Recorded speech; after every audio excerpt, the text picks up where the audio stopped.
Christian Chaton, bonjour. Bonjour. Alors, il n'y aura qu'une bourse aux minéraux fin juin et toujours à Sainte-Marie-aux-Mines. Vous devez être réjoui aujourd'hui par l'abandon du concurrent colmarien.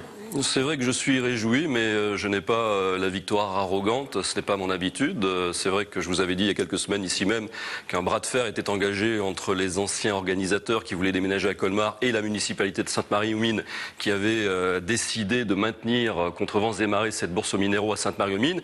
Eh bien, ce bras de fer a tourné à l'avantage de la municipalité sainte-marienne et de l'équipe de professionnels dont elle s'était entourée. Et je crois que c'est une très bonne nouvelle pour le Val d'Argent.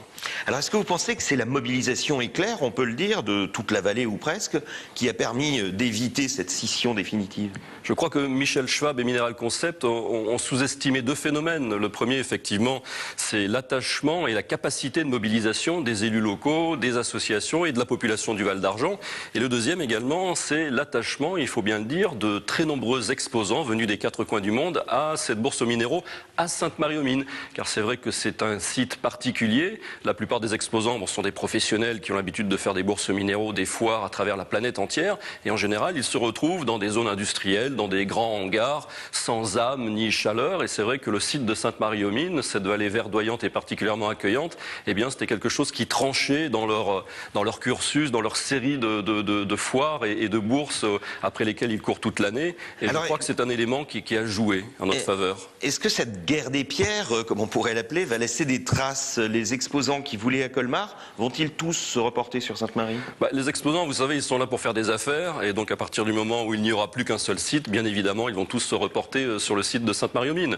Je crois que même s'il y avait eu deux bourses aux minéraux concurrentes au même moment à Colmar et Sainte-Marie-aux-Mines, une bonne partie des exposants auraient été présents sur les deux sites, parce qu'il y aurait eu des affaires à faire sur les deux sites. Alors, l'autre question qui découle de celle-là, c'est est-ce que vous êtes capable de tous les accueillir et dans de bonnes conditions, notamment de sécurité, puisque c'était l'une des raisons de la scission?